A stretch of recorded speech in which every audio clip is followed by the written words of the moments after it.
Howdy folks, my name's Darren from RC Scale Models, and today I'm back with you with another kit. A brand new tool for 2022 from Eduard. It's the ProfiPACK edition, which is the one with the masks and the photo-etch and stuff. It's a little bit of goodies. This is a brand new F4F-3 Wildcat in 148.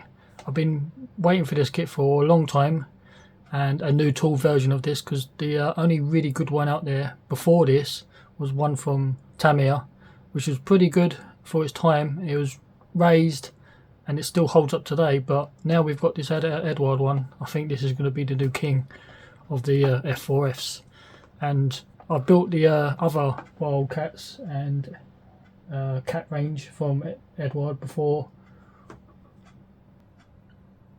Eduard's Hellcat is in 148 scale, is the best in scale. Hopefully the Wildcat, which we see here, is going to be the new king. Hopefully this will be beautiful.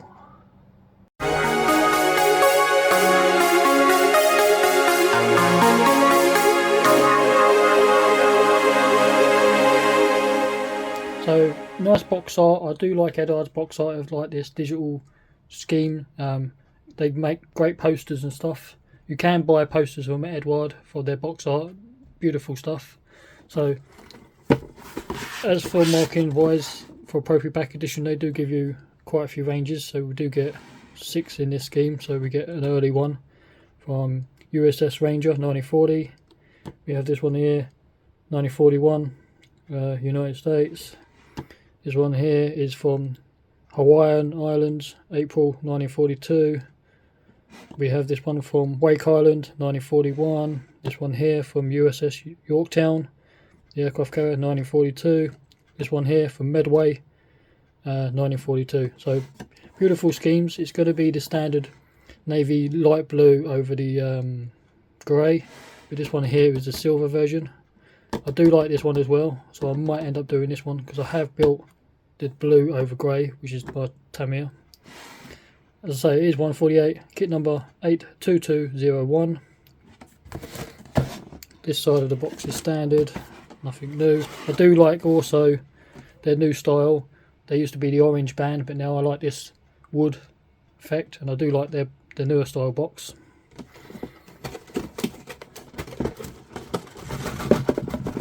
As for the kit inside, is pretty standard.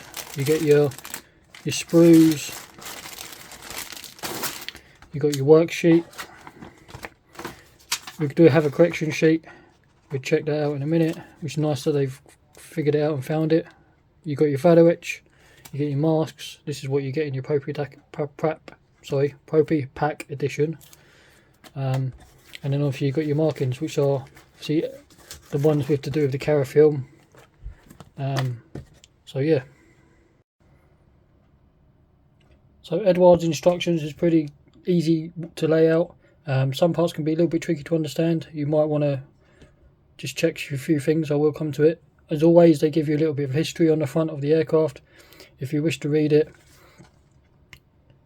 I always say just pause the video.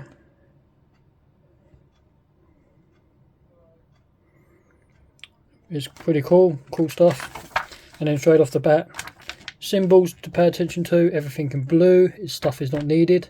This is how Eduard do their stuff. They make one kit and then they add extras. So there's going to be other variants coming down the line. Photo-etch, your masks, colour callouts are always Mr. Hobby. This is the range of way they do it. If you don't like Mr. Hobby, you're going to have to do your references. They give you the basic colours, so like white, black, green, silver, aluminum, that kind of thing. So you just have to match up whatever you prefer. As for aircraft, as always, you start with the cockpit. So the cockpit floor, the bulkheads, oxygen bottles, the seat. We have 2 sets of seat belts, so there is an early and late version.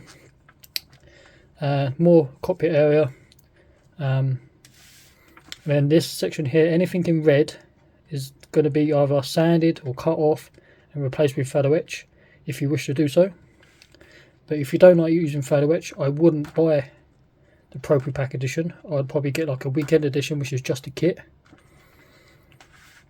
And then this is more instrument panel. This is the instrument panel itself. Again, like I mentioned, there are several marking options. If you're doing marking option A, which is on the box art, which is the silver one. Everything you'd have to pay attention to. So this everything in here, PE25. So PE25, which is this piece here, this little plate, just that alone is for marking A, or any other markings that's not required. So you need everything on PE 1, 2, 5, 6, 7 and 8 is for marking option B, C, D, F and E option only, and then vice versa. PE 3, 4, 13, 14, 15 and 16 is for A option marking open. So there are differences in the aircraft, so you just have to be careful what parts you're going to be using, because it's very easy to add a part incorrectly for the aircraft you're doing. More photo etch, everything in, like I mentioned, in red you need to cut off. This is the other side of the cockpit, so there's a couple of radios and stuff. I think this may be. We have the early and pre-war and late version. This is the cockpit assembly once it's built. Obviously it'd be I imagine the colour is the interior green. This is a little bit of support. This is a bulkhead at the front with the wing spars. This is the chain section. It's to do with the raising of the landing gear. This is support strut for the engine mount and landing gear. This is pretty much very similar to how Tamiya did theirs. The interior inside here, the landing gear, is either Grumman grey, which is a very off-white grey, white colour type, or a silver. You will want to paint this separately, and the front half as well, which I'll mention in a minute, you want to paint separately. It doesn't mention it in instructions, and Tamiya didn't mention it either, but I will explain it in a minute. These are the fuselage halves. You've got a couple of lumps and bumps on the outside to pay attention to. Again, sandwiching everything together. Just before you want to do that though, this section here is the front where the landing gear sits underneath. So here backwards you're going to want to paint the interior colour, and this section, the front where this bulkhead sits, you're going to want to paint this separately as well. So you want to paint this either the Grumman grey or the silver. So you're going to have to mask it off and just paint them two separately colours. It doesn't mention that, and neither did Tamiya, but when you look up through the bottom, which is this slot where the wheels are sit, you will see all of this detail. So just make sure you remember to paint the two colours, which I was talking about, where you can see down inside the landing gear, which is this section here. You can see right through behind the engine, so you're going to want to paint it all before sandwiching it together. This is the landing gear steps. This is very similar to how Tamiya did theirs as well. It's very straightforward. It doesn't look very strong, but it is actually quite sturdy once it's built. This is your mask layout for your canopy and your wheels. This is the tail dragger option, and then your landing gear doors and your wheels going in. You've got one piece wheels, but you've got the actual caps separately, so there's no really need to upgrade them. Normally I like to upgrade my wheels because I can't stand two piece wheels and glue them together, but these are one piece, so there isn't really need to upgrade this kit so much. Exhaust pipes going in, which is pretty standard, nothing difficult about that. Then we have your two halves of your wings and your flaps, a couple of lights. This is pretty standard stuff. I noticed on the correction sheet, which is here, this is your wing section, and they're calling out for drilling out two holes, 0.6 millimeters for A, B, C, D and F only, and it's like the same. I can't see any differences. The holes are in the same place, the lettering is the same, the 0.6 is the same, so I can't see what the problem is with the correction. I don't know what the mistake is. And the same as the engine. This says page 9, but this is on page 8. If that's the only mistake, then I wouldn't really call that a mistake. Even this layout of this engine and the colours and the steps is exactly the same here. So I don't know what the mistake is. So this section here is more of your wings and flaps. This is your engine layout, two parts of your engine, then your plumbing and the front part. Normally you get extra photo etch to make this more detailed, but it's such a quite tight cowling around the Grumman. You don't see an awful lot in there, so I wouldn't really worry about it too much. Wing spar going in. Sorry, the wings going on. Your engine cowling, which is pretty standard. Again, don't forget to paint on the inside of your cowling, because you will see a little bit, but not much. And then your tail, your rudder, which is pretty standard. Inside your canopy, you've got two types of gun sight. You do get an early and a later version. Doesn't mention that, but that is early and that is late. I do know that because I've already checked it out on my reference. Canopy open or closed option, which is pretty standard. Your propeller going in, there is no nose cone, it's just a standard prop. A couple of aerials and stuff. Tips of your guns going in. This is optional again if you want to attach your bomb racks. You get bomb racks but no bombs, so I probably won't even attach those at all. I just like it to be nice and clean.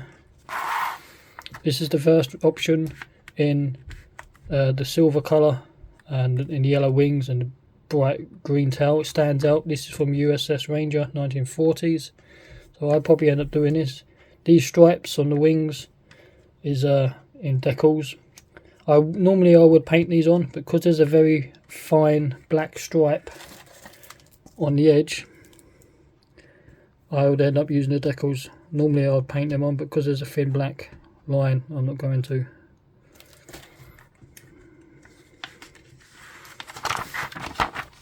Second option here is from the United States 1941, which is this grey colour with the red cross over it. It's not too bad, but I just think it's really boring. These ones are okay. I've done this type of scheme before. This is from Hawaiian Islands, so it's the navy blue and grey on the bottom, and then you've got your stripy tail. So I probably won't be doing the blue version because I already have a blue version in my display. This is the blue one again without the stripy tail. This one's from Wake Island, 41.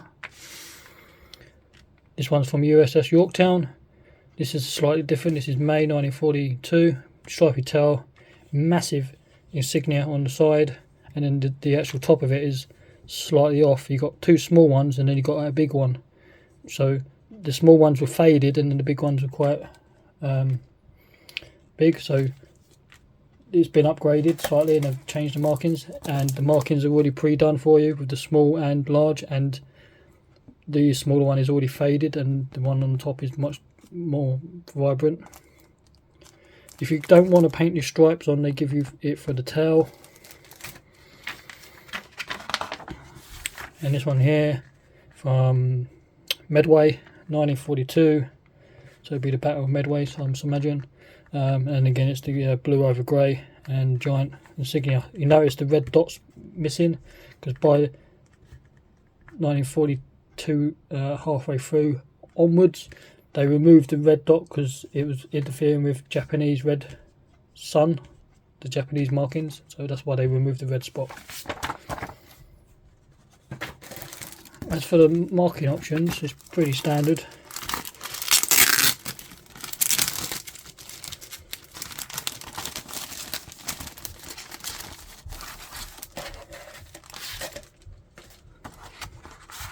So this small one here is for Medway. They're the Medway markings without the red dot.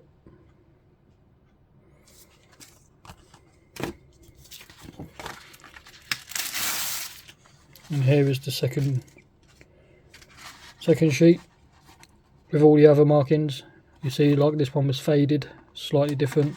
You've got your red crosses, your tail markings, your white stripes, walkway markings, and then individual serial numbers for the aircraft. You do get decal options as well if you don't like using photo-etch. This giant stripe is for version A, which is with the white nose, so this is the leading edge stripe, so you will have to paint the nose white.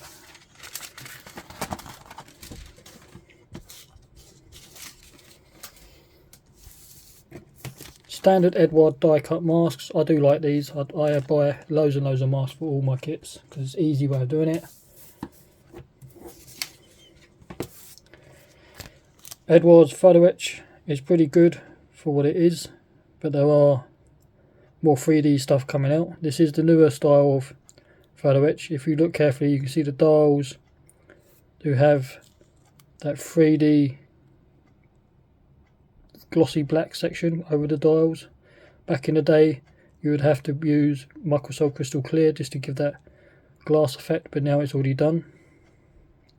This photo-etch is pretty standard, same way. It is a little bit thinner than normal, and it obviously just going to work the same way. PVA glue, super glue, that kind of thing for attaching it. There are two types of belts, like I say, the early and late version. Just be careful which one you're doing. Straight with the kit, I work my way from the top. We have a clear sprue. Nicely, it's in a Ziploc bag. So this is all your clear windows and canopy parts.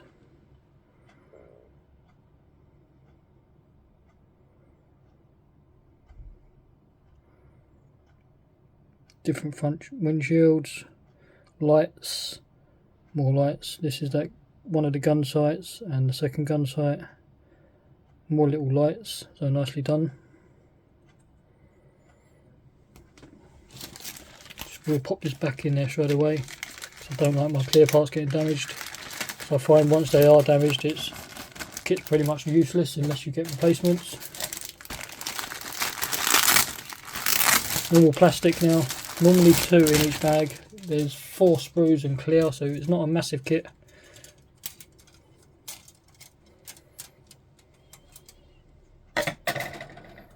So this sprue here is going to be bulkheads, wing spar and bulkhead. This is the front part where the landing gear goes. This is landing gear segments. You've got your seat, landing gear segments. This is that chain piece, landing gear segments all the way around. These are the one piece wheels and these are the inserts. Cockpit area. So here's the landing gear. There are your wheels. And there's the inserts. Fuel tank, I believe. This is that bulkhead section. More landing gear segments. Pedals. There's that chain section. Come on, camera focus. More bulkheads. Cockpit floor. Nicely done.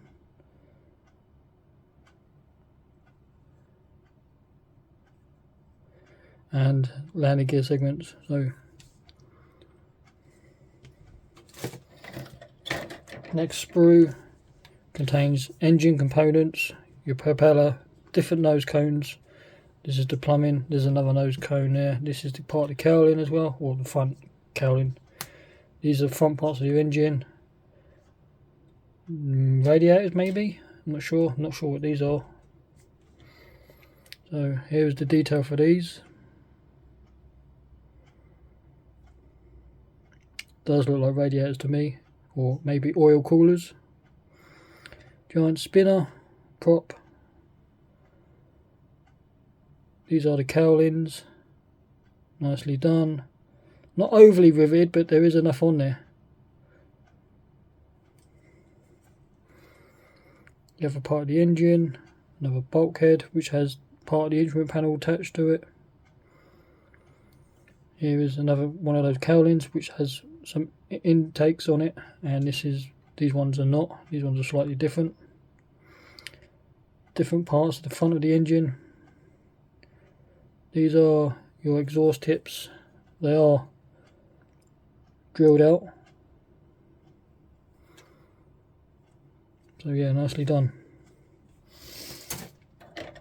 We do have this sprue here, which should be wings and flaps.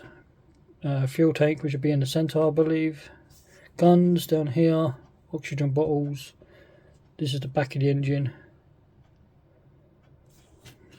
So, fuel tank. Wings, or the flaps. Here's the back part of the engine. Another set of fuel tanks. More wings. These would be the fabric sections with the struts. There are the gun barrels.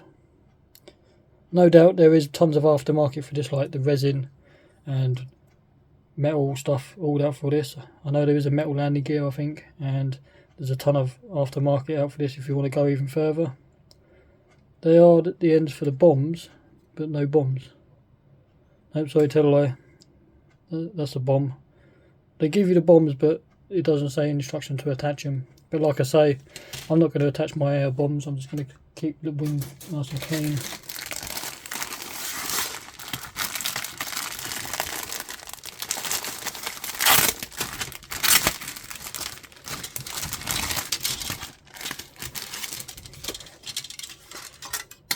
So these sections are the wings, upper and lower wing section.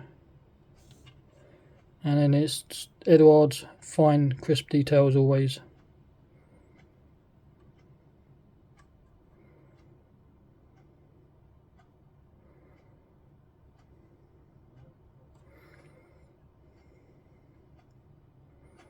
Once complete, a nice wash will go over that and it'll bring that detail out lovely.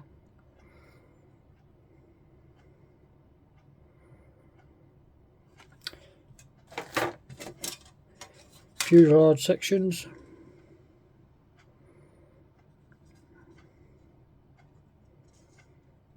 It has a mixture of raised and recessed all over the kit, which I think it's imagine just how it would be.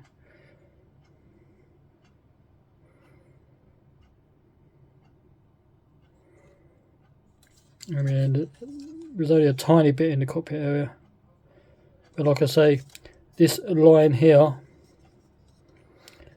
is where the bulkhead would be going this way, so all of this inside you're going to want to do the silver or the Grumman grey, and then this way backwards would be the interior green, because when you look through these wheel wells you're going to see inside of it all. So yeah, nicely done, Eduard. I am impressed with this kit, nicely done.